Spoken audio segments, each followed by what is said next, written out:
Eu mencionei isso em alguns artigos de jornais, depois eu estiquei um pouco o assunto num artigo mais longo que foi publicado no Digesto Econômico, que é a revista da Associação Comercial de São Paulo. Então a explicação ali é o seguinte: eu dei a definição de revolução como sendo um projeto de mutação profunda da sociedade a ser realizado mediante a concentração do poder. Então o elemento concentração do poder falta completamente na Revolução Americana. Aliás, foi feito exatamente no sentido contrário, de limitar o poder central e assegurar a autonomia dos vários estados, assim como dos vários poderes intermediários, né? Igreja, cultura, etc, etc.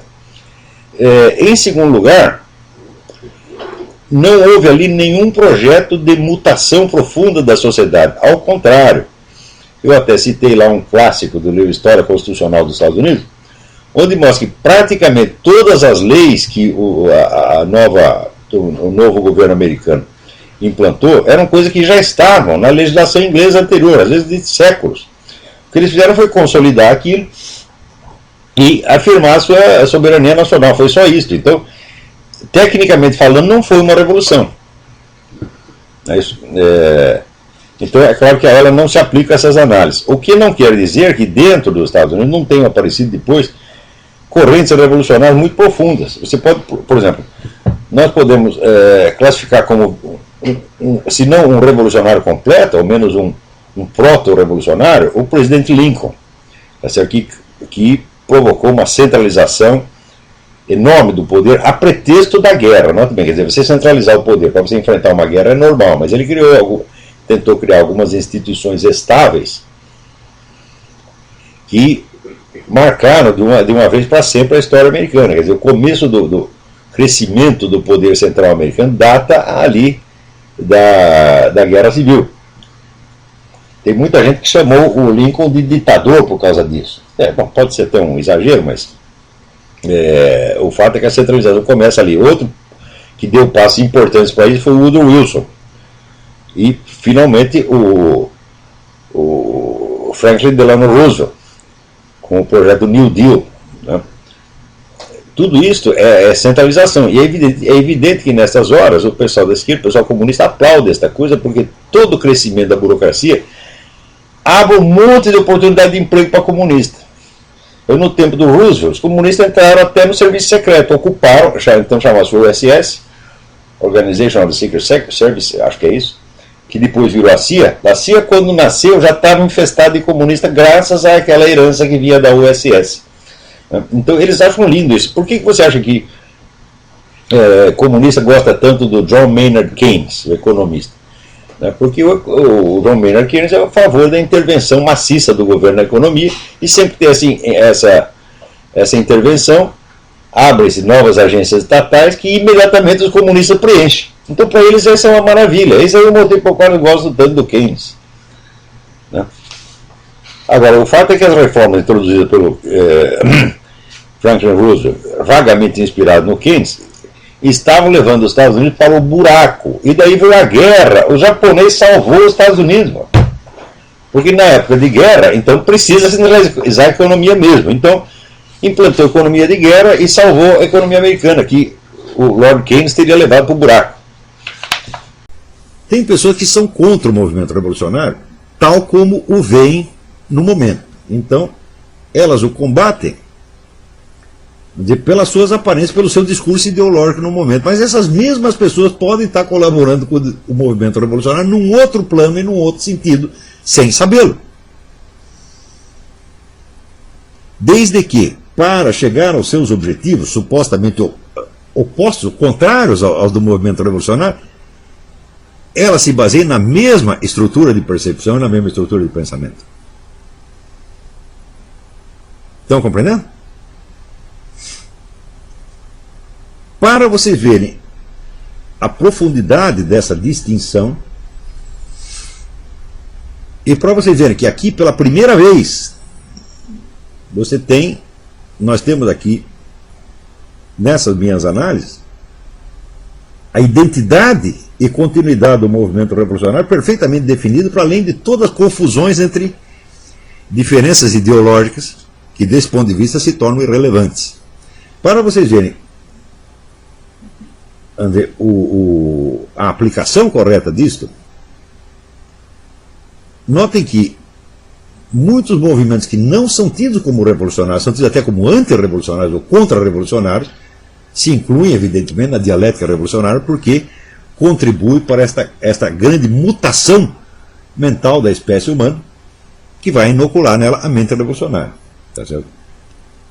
E outros movimentos que levam nomes de revolução não são revolucionários de maneira alguma. O mais característico deles é a Revolução Americana. A Revolução Americana não é um movimento revolucionário de maneira alguma. Primeiro, os primeiros revolucionários, Founding Fathers, eles tinham a ideia de uma sociedade melhor, mas em nenhum momento eles acharam que, em nome dessa sociedade melhor, eles podiam agir ao contrário dos valores que essa sociedade iria representar. Ao contrário, sempre acharam que eles próprios tinham que dar o exemplo máximo daquelas virtudes cívicas que no futuro deveriam ser espalhadas em toda a população. Em segundo lugar, a sociedade melhor que eles criavam não era, vamos dizer, uma sociedade oposta ao passado. Eles não inventaram uma sociedade nova que fosse representar, vamos dizer, uma mutação dos tempos. Ao contrário, tem aqui, vamos dizer, uma das obras mais importantes sobre a história americana, essa aqui, História Constitucional dos Estados Unidos, Andrew McLaughlin. Este é um clássico, de 1936. Né? Vejam aqui.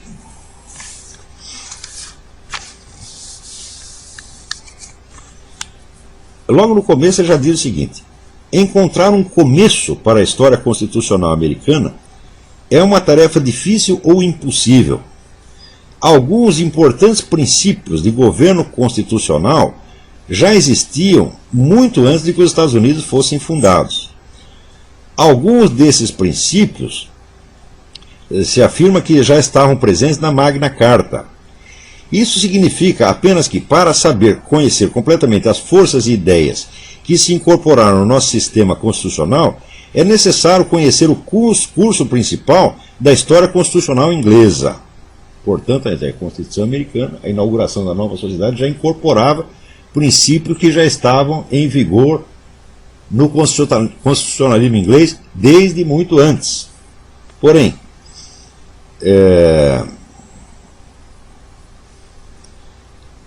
existem, só para dar um exemplo, na Constituição Americana, termos e providências que só revelam o seu sentido completo quando estudados como parte da história constitucional inglesa. Como, por exemplo, o princípio do habeas corpus, o princípio do julgamento por júri, o princípio da common law e outros conceitos fundamentais da Constituição Americana já estavam presentes ali, todos nos costumes jurídicos ingleses. Mais ainda, as instituições e os princípios constitucionais não foram inventados subitamente na América no século XVIII. Mesmo em anos recentes, as cortes deste país julgaram necessário examinar as leis e os princípios constitucionais da Inglaterra, que já eram muito velhos quando a Convenção Federal se reuniu na Filadélfia em 1787. Mais ainda, as formas institucionais, enquanto distintas dos princípios gerais, foram o produto de um longo crescimento. Em certa extensão, os seus desenvolvimentos podem ser rastreados na história inglesa. Eles são, portanto, mais distintamente vistos nas colônias americanas.